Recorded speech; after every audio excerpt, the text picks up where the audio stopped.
Tem uma bela vitória do Vasco, né? O Vasco derrotou a equipe da Portuguesa da Ilha do Governador por 4-1 em São Januário. Um jogo sem sustos, né? O Vasco venceu ali com certa tranquilidade. Jogo que ficou marcado pelo golaço, né, de Felipe Coutinho. Um belo gol daquele jeito que a gente está acostumado, né? Ele cortando para dentro e batendo de chapa. Um golaço de Felipe Coutinho. 2 gols de Verratti, né? O nosso pirata, que, enfim, sempre... quando a gente precisa, tá ali pronto para marcar, e o PH também marcou o seu golzinho. Claro, né, destacar os 2 gols de Pablo Verratti, que já tinha feito gol na partida de estreia contra o Madureira, estreia do time principal, é claro, e agora faz 2 gols contra a Portuguesa, tem 3 gols em 2 jogos no Campeonato Carioca. E o Pirata, informação do Lucas Pedrosa, está muito próximo, né, de renovar oficialmente com o Vasco. Inclusive, já chegou a um acordo verbal com a direção do Vasco da Gama. O Vasco chegou a um acordo verbal com o atacante Pablo Verratti para a renovação do seu contrato. Restam apenas pequenos detalhes para a assinatura, que deve acontecer nas próximas semanas. O centroavante sempre teve a intenção de seguir no Vasco e estava no aguardo da retomada das conversas desde o fim da temporada de 2024. Com o seu empresário no Rio de Janeiro, as reuniões se encaminharam para um desfecho positivo.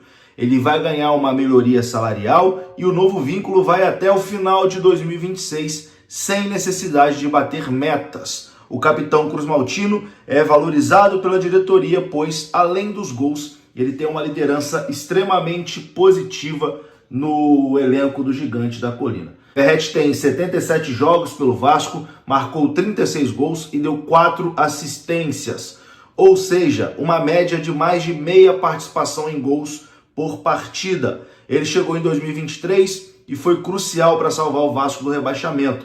Em 2024 fez o melhor ano da sua carreira e foi o artilheiro da Copa do Brasil. Nessa atual temporada já soma aí 3 gols em apenas 2 jogos. Pablo Verratti com acordo verbal para renovar com o Vasco da Gama, uma renovação justa e uma valorização salarial merecida. Não sei quantos por cento o salário do Verratti vai aumentar, mas é uma valorização que ele conquistou dentro do campo, que conquistou com a sua liderança e com os seus gols. Então é muito merecido. O Verratti merecia mesmo uma valorização salarial. Cara, o Verratti é um baita de um atacante que está em falta no mercado, e o Vasco não poderia de forma alguma correr o risco de perder. Então, ponto para a diretoria nessa renovação aí com o Pablo Verratti. Um outro jogador que está próximo de renovar com o Vasco é Jair, informação do Globoesporte.com. O Vasco já está conversando para renovar o contrato do meia Jair. Ele tem contrato com o Vasco até dezembro desse ano, até dezembro de 2025. Vamos acompanhar essa situação também. Bom, ontem foi um dia muito bacana no futebol, né? Vitória do Vasco 4-1, mas tivemos clássico dos milhões no basquete. Vasco e Flamengo se enfrentaram pela Copa Super 8 do NBB no basquete e o Vasco foi muito garfado, né? O Vasco foi muito garfado ali, foi prejudicado. Chegou um momento que o Vasco chegou em forma de protesto a tirar o time de campo, mas depois, para não sofrer nenhum tipo de punição, o Vasco voltou com a sua equipe a campo, mas apenas para cumprir ali o protocolo, né? Porque em forma de protesto o Vasco ficou só tocando bola em campo, não atacava e nem defendia, e demonstrou ali publicamente, né, que estava insatisfeito e envergonhado com a postura da arbitragem. Após o jogo, o Pedro Ortega, que é o investidor, né, do basquete do Vasco, fez um longo desabafo contra o NBB e, enfim, quem comanda a Liga de Basquete do Brasil. Confira só. Parada uma que eu fico triste só por conta do basquete do Vasco, mano, que é uma molecada boa, que quer seguir o sonho. Eu vejo basquete quase todo dia, mano, sou apaixonado por basquete, mano. É capaz de hoje eu ver mais basquete que futebol. Então, tipo assim, é um fracasso. O basquete do Brasil não vai pra frente com esses caras. Não vai, mano. Não vai, porque ó, só pensa nisso aqui, ó. Botar a verdade. Se você botar a gente de frente que não tem o cachulé, ele vai pensar no cachulé. Entendeu? Então, assim, como eu falei, um bando de safado. O Vasco acabou de sair de quadro, que eu fiquei sabendo. E é isso aí mesmo. Tinha que ter saído na primeira. Tinha que ter saído na primeira quando expulsou o Marquinhos. Entendeu? Tinha que ter saído na primeira. Porque são um bando de covarde, são safados. Tinha que ter saído na primeira. É isso aí mesmo, é maneiro. Jogo na Sport TV, pessoal vendo e tal. A bagunça do caralho. Quem não entende basquete é o seguinte, o árbitro consegue controlar muito bem os jogos. Então assim, ele consegue controlar muito bem os jogos.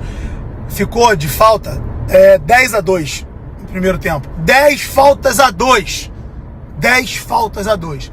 Começou depois do quarto quarto, tava 7 faltas a 0. Aí depois eles começam a dar no final igualar, porque já deu uma esticada, aí eles começam a dar umas faltinhas pra no final não ficar feio. Então, tipo assim, só que quem conhece basquete, tô olhando no Instagram que comenta basquete, Gold, NBBDP, tem outros canais que eu sigo de basquete, pede a opinião deles, que né, são os caras que entendem basquete, vivem de basquete, pede a opinião deles, né, independente parcial. Então assim, galera, mano, é duro, mano, é duro porque vai tomar no cu. Mas assim, é o seguinte, o Flamengo tem o melhor time do Brasil, tá? O melhor time do Brasil. Basquete, isso aí é disparado, tá? O melhor time disparado. Só que cada jogo é um jogo, tá? Cada jogo é um jogo, mas o Flamengo tem o melhor time do Brasil disparado de basquete. Isso é fato. Cara, e eu falo, mano, como carioca, tá? Como carioca, um apaixonado por esporte. Vocês veem que a gente fez uma liga de futsal. Pô, tava fazendo isso aí, nossa vida trouxe o Botafogo. Pô, quem dera que o Fluminense pudesse voltar também, ia ser irado. Vasco, Fluminense, Botafogo. Cara, você tem que entender que quem tá falando não é um vascaíno. Que quem tá falando é um cara apaixonado pelo esporte, que gostaria de ver os esportes. Não só futebol em alta, pra eu levar meu filho, você levar o seu filho. Aí imagina, pô, tem um amigo flamenguista, mano. Vasco, Flamengo hoje, a gente poder ir no estádio. Caralho, ia ser irado, mano. Então eu falo como carioca, como telespectador, como ser humano, como pessoa, como empresário, que gostaria de ver os times de volta nos esportes de quadra. Você imagina se o Botafogo volta a jogar a Liga, o Fluminense, pô, o Flamengo, você imagina um Fluminense, um Fla-Flu no futsal, no Maracanãzinho, ia ser irado, mano, ia ser irado. Então meu movimento, às vezes, pode ter feito bons movimentos de outras pessoas também, mas cansa, porque tua saúde mental vai pro caralho, mano. Tua saúde mental pro caralho, porque tu não aguenta mais ser roubado. E você não vê uma luz no fim do túnel, entendeu? Então isso é foda. Isso aqui, ó, é de atleta que joga NBB. É de atleta. Quantos jogos o treinador passa por mim e fala, irmão, obrigado pelo que tu fala, porque a gente não pode falar, sabe por quê?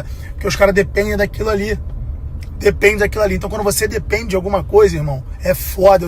Eu sei que você não pode batalhar contra o sistema, filho pra criar, o caralho, mas eu não dependo disso pra nada. Então por isso que eu tento fazer o melhor pra vocês. Queria eu, pô, todos os jogadores aí voando, caralho. Um monte de... Meu irmão, o basquete no Brasil é gigante, mano. Era pra ser muito maior. Muito maior.